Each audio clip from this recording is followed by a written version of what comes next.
We got Chase coming through. He is showing a ground, and let's roll the trailer. Awesome.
That was the amazing trailer from a ground, and we got Chase on the line, so this dude right here could jump in and play. Best of luck. I'm just kidding. Wow. All right. It's like that now. Okay. I'm clowning a little bit, but hey Chase, how's it going? Good. How about you two? Good. Yeah, it's been an amazing stream so far. It's great to connect with everyone and see the lineage of like how everyone got started and stuff. I didn't, a lot of this stuff I didn't even know. So, let's talk about a ground. Let's talk about, your perspective for game development and where you get started. Can you tell us a little bit about your background? Yeah, absolutely. So just to be clear, I'm the video game composer and sound designer, creative technical sound designer for A Ground. So I was contracted by Fancy Fish Games. It's a team of two, David Milletz and Natalie Milletz. I've worked with them on previous projects. And so A Ground is about, I think, our seventh ship title of some sorts. And Personally for me, we met through a game jam, and it was on Newgrounds. We used to be one game a month. And my beginning work with them was for the game I Can't Escape. So that was about 7 years ago or something like that. So I've been working professionally in the industry for 9 years. Nice. And I was actually doing a double edge type of thing, whereas I was in school, I was going to college, community college, and then I had decided before I even finished my last theory class that I was like, I'm going to go into video game composing now. I'm not going to wait, because that's why I went back to school in the first place. And so I had already had my audio engineering degree. People had already told me my music sounded like video game music because I was doing hip hop and R&B before. That wasn't really working out. I wasn't feeling passionate about it. And so, I kind of bought a book, Complete Guide of Game Audio by Aaron Marks, read half the book, posted my stuff online, got my first paid gig. I haven't looked back since. That's awesome. So what was your first paid gig? I'm just curious.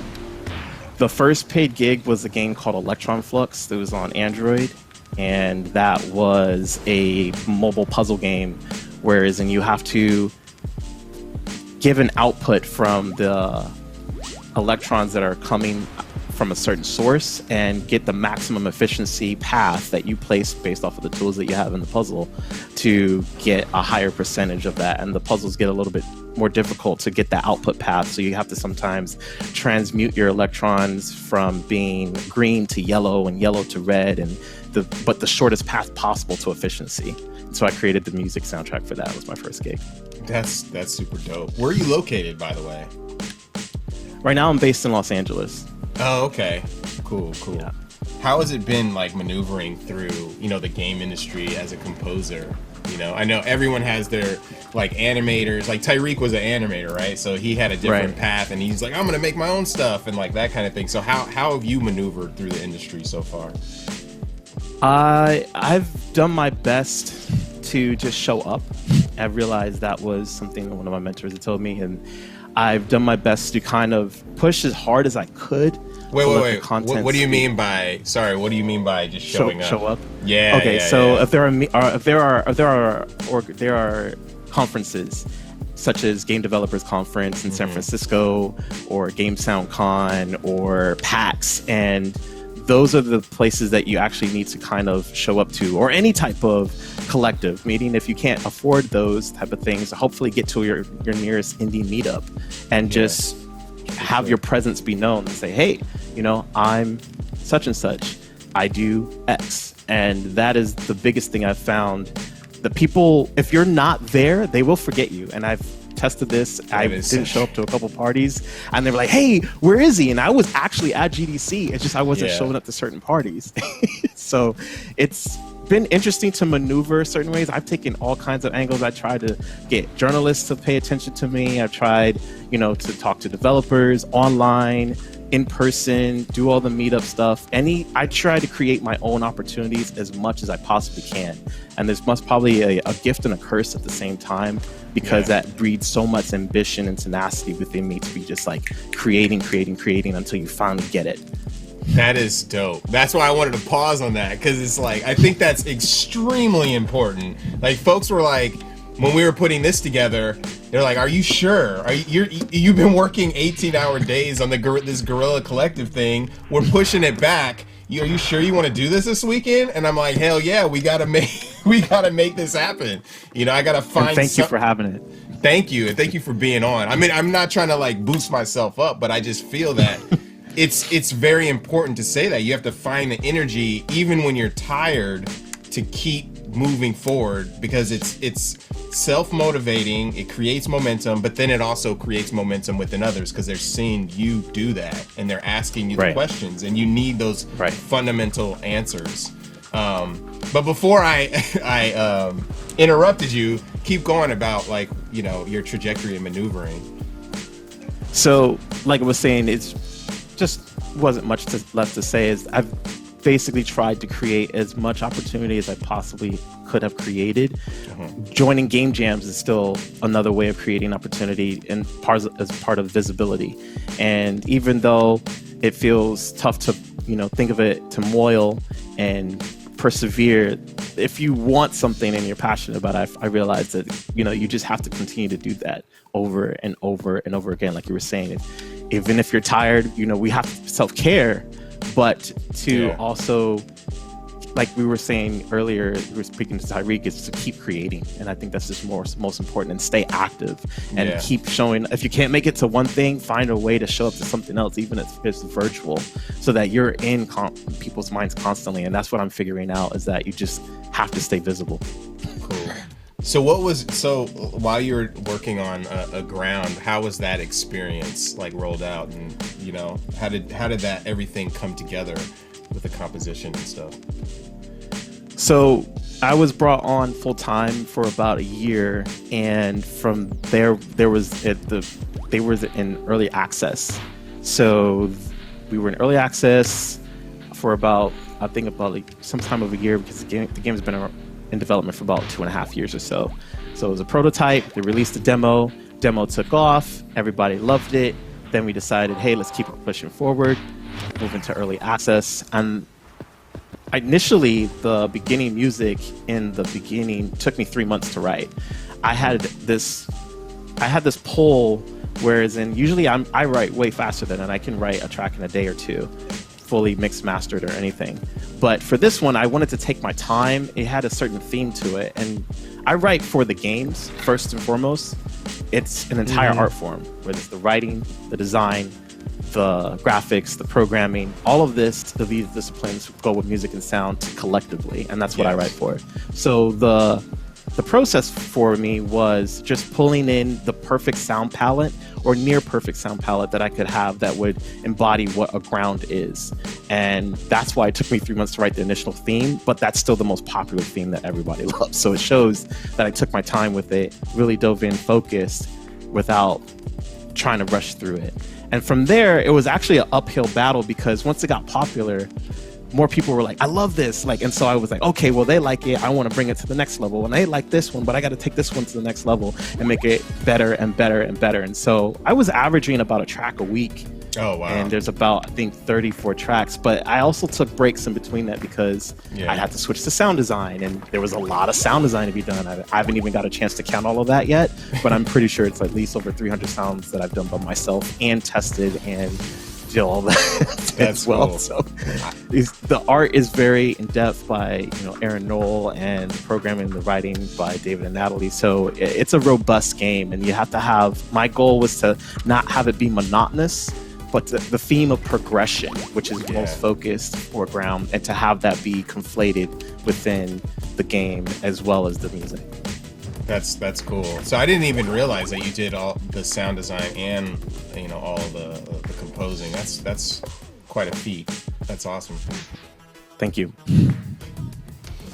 I think one of the things that you said that was really interesting is it all comes together, right? So you have to have an understanding. What we kind of talked about before, you have an understanding of some of the game design, the art. You have to talk to the artists and because it all is married together to congeal to make something awesome, right? One awesome thing. And if you have anything that's too lopsided without thinking about the other aspects of it, it makes it feel a bit off, right? And so exactly, it's interesting that you kind of brought that up, that you're talking with the animators and you're talking with the designers on how should this feel, that kind of thing, right? Yeah, it's only a 4-person team, so it's very, very short, very small and concise, and with constant Slack feedback back and forth. What do you think of this? Got a new build, test it out, rinse and repeat. So with all of that, I was trying, I have this idea of a tennis action. So if you throw me, you serve me something and I serve it back. So the art's done. It's like, okay, well, you've got the art style this way. How can I make the music with that? And to kind of be ahead, but it's fuel. It's energizing to, work with people who are trying to, reach the next level and get to the next thing and make it fun for the players as well, which is what we wanted. Yeah. How do you keep yourself refreshed? Like Tyreek was talking about, he's been working on this game for so long, and he'll work on a few other projects, and it rejuvenates him. Are you kind of in a similar boat where you're working on a couple different projects music-wise? Yeah, absolutely. There's a couple different things I do. Make sure I exercise at least, if not 5 days a week. So, and stretching, making sure that I'm taking proper breaks. I actually because I'm freelance, I actually have the opportunity to take longer breaks than what is, the labor board of standards. So I can take a 2-hour break because I'm on a contract from not being paid hourly. Yeah. So if I need to take a 2-hour break and take a nap or watch a movie or go for a walk or hang out with a friend, those are my rejuvenation that I typically do, like hikes and things of that nature. Or if I need to refresh completely, I'll join a game jam and I'll write some 8-bit music if I'm doing orchestral. I'll do the opposite of what I'm supposed to do. Typically, what actors play the opposite of themselves. If they're really nice people, typically, but they'll play the bad guy. Can't be said for the other thing, but mostly that's kind of how I do my breaks and such. I'll do laundry. I'll wash dishes. Things that are not musically there. If music happens to come to me in that fashion, then that's great. That's just a plus. But I will sometimes I'll even take a 2 to 3 day break, not touch anything. So there's a lot of different breaks that I take to stay refreshed. I know for Ground specifically, when I was struggling, when I wasn't able to average the track a week at my standard and it would take about 2 weeks, I'd switch to sound design. and just understanding that there were different techniques I had to kind of do, or I do some implementation. I take the sounds or the music and I'd play around with it inside of the engine with some minor scripting based off of what the developer had taught me, and give some things a go, because I don't have to think about how is this going to fit conceptually with the project. That's awesome. I like it. It's interesting that you said like washing dishes or laundry, because that's like, it's sometimes it's meditative. If you don't have nothing, you're not looking at anything, you're not listening to anything, you're just focused on that task. You're allowed to just let everything go and just reset. That's super interesting. You were talking about joining game jams and going to PAX and that kind of thing. How have you kind of created camaraderie within the industry with other composers, and how has that like played out and evolved over time for you? I'd say it's been mostly being nice, being myself, which I am. Is no one wants to work with a jerk. No one wants to work with people who say mean things. Yeah, for sure. And I mean, I guess if you do want to work with a jerk, then best to you. But I personally don't do that. Yeah. But that's what I really did a lot of research. I want to just talk on this about it, because I realized like there's some new people coming into the industry and they don't do their homework. I mean, I've got books behind me. You can barely probably see, but there's one book, it's got a tab fairly off. That was the book that I, started reading, and it was talking about understanding the etiquette of the industry, understanding what people are kind of doing and paying attention and watching, listening, learning. And so I think by me doing a lot of my homework before I started to, say like, hi, here I am, it helped me a lot in terms of where game audio specifically and the other gaming industry people have come from, and then seeing like where you try to fit into that mold. And just like I said, I already had a particular sound, so I knew that I was going to fit in somewhere, just didn't know exactly where. But I was mostly excited to just finally be there and be with the energy of people that I could kind of mostly relate to. Yeah. And so for me, I was just seeking out people that I had admired from previous, games that I had grew up with, and tried to see if I could get close to them. And I had no idea that if you go to some place like Game Developers Conference, you're going to be there, or GameStown you're going to be sitting right next to those type of people. Yeah. And typically you just say hello. And if they don't acknowledge you, I had to learn a lesson about not taking it personally, which is a very, very hard lesson. And it's still a hard lesson, because we're human beings and we take things personally. But if you think it in your head and you can try to build yourself up, there are things, yes, that are messed up, but there are things also that you have to also think about, whereas and it may not affect you super directly. And so I found that once I learned that lesson, a lot of other things happened naturally. And luckily I found my nice, group of people that I know that support me, and, that are not where you can sense energy, whereas I'm like, okay, well, maybe that person, just doesn't like me. And that's fine. No, not everybody can like me, but, if I got this people here that, that are with me, then, I'm good and I'm solid.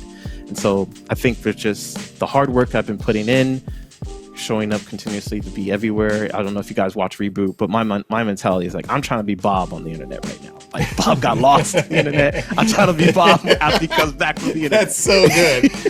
Wow, Reboot, huh? That's amazing. Reboot. Yeah. That's so cool. What you just said was very powerful, and I think a lot of people need to hear that. Black folks, everybody needs to hear that, trying to get into the industry, and it's great that you're sharing that, because we hear so little of the essence of how we relate to each other and move forward. So thank you so much, Chase, for hopping on board and showing a ground. Where can we find you and a ground? Yeah, you can find me on Twitter. I'm at Chase Bethea. My website's chasebethea.com. A Ground is on Steam. It's out of early access, full release on PC right now. Currently, we launched April 17th this year, and we hope to have console ports later this year. But yeah, I'm everywhere. So streaming platforms of all kinds. Just look up my name, you'll find me. Awesome. Thank you so much, Chase. Thank you. Thank you. Yeah, we should connect soon again. Yeah, we definitely should. Cool. Thank you. All right.